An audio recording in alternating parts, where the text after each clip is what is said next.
Hello, this video is going to be all about the research tool. So the research tool is a powerhouse of a tool that exists inside a Google Doc, and unfortunately not a lot of people know about it. So let's jump into it.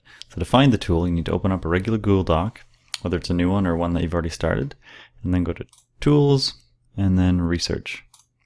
So it opens up this little pane on the side here, and if you click on the little down arrow, or this area here beside the search, you'll see all the different things it can do. So let's go down these. The first one, which is the default, is just a regular Google search inside this pane. So if I search for bear, it gives me a few image options. This is some information pulled from Wikipedia. And then down here we have the web results, just like a Google search. But the difference is since I'm researching in my research tool, now if I want to cite or cite my source, I can do that here quite easily. And there's also a little bit of a preview system here. So if you hit preview, opens up this little kind of a snapshot of the page. Now you may be using this in tandem with like another tab where you're actually reading these things, and to do that you can just click on any of these things and you don't have to read them in this sort of view. But what's really fantastic is if you want to put a link, you don't actually have to go and then cut and paste the link from the URL bar of the website. You can just insert the link like that. And then even better, after, let's say you wrote a sentence about the bears where you use some information from this site, you can just click Cite, it'll pop in a little footnote. And then down below, there's the citation for that website. You're wondering what version or what system is that? Well, up in this little drawer, grab that handle. So currently it's on Chicago style, but I can set it to MLA or APA and Chicago. But I can't do that after I've already inserted it.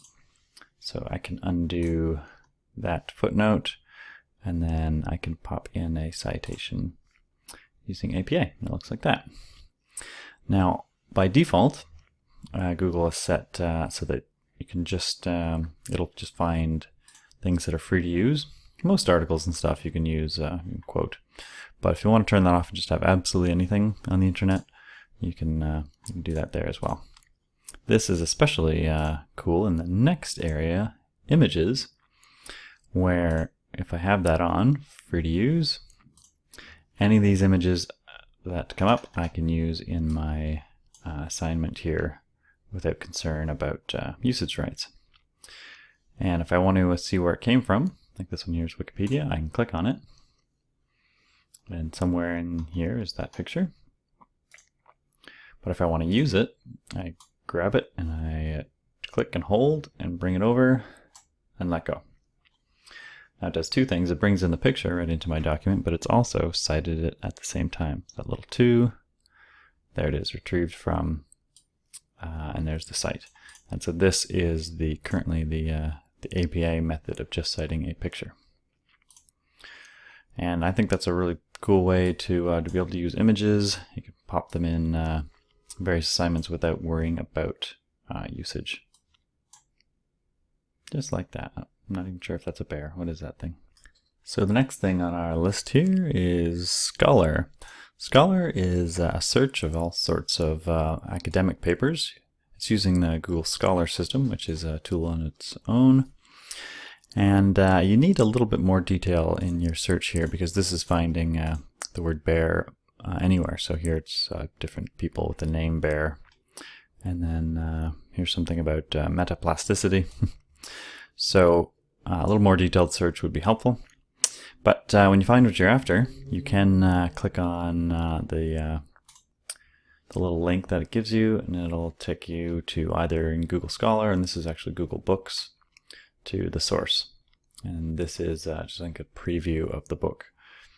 Now, where it's most useful, this isn't for really finding things from scratch, but if you've already found an article and you've been using it, rather than looking up at the front of the book and finding all the citation information, you can just look up your article here, find it, and then cite it as a footnote, in the relevant area. So right now I have it set on APA, and then here's my perfect APA footnote for exactly the way APA likes it. So that's pretty cool.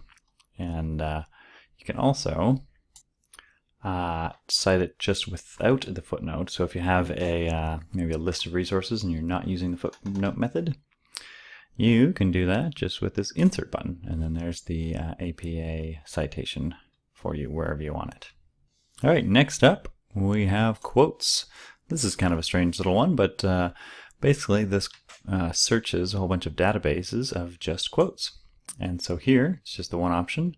You can just insert the quote, and then you can decorate it up as you like. It actually also gives you a little footnote to exactly where the quote is from. So this is from Brainy Quote. So that's a simple one. And then dictionary is also pretty simple. This is just a little mini dictionary right in your Google Doc. There's no citation method here. If you want to cite, just use the everything, and then you can actually cite a dictionary. But here it's just for looking stuff up. Next up is personal. Personal will actually search your own Google Drive account, which means it'll search your personal documents, spreadsheets, presentations, and photos.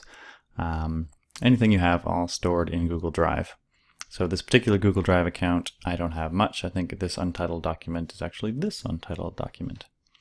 So it'll find anything not only with clearly not just bear in the title, but bear inside. So because this has the word bear, it found that right here.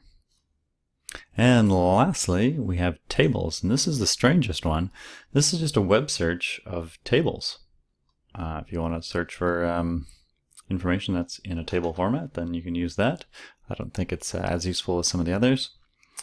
And if you'd like to insert a table, it's a couple extra steps. It's easy to cite the table again, but if you want to insert the whole table into your Google Doc, you would have to go to this export, and then there's an option here that will send you, or send this table to a Google Sheet in your Google Drive account. And then if you want, you can cut and paste this table from your Google Sheet into your Google Doc. I'm not sure if this is something that will last. Clearly right here in this tables tool, it says it's experimental, but that's available right now.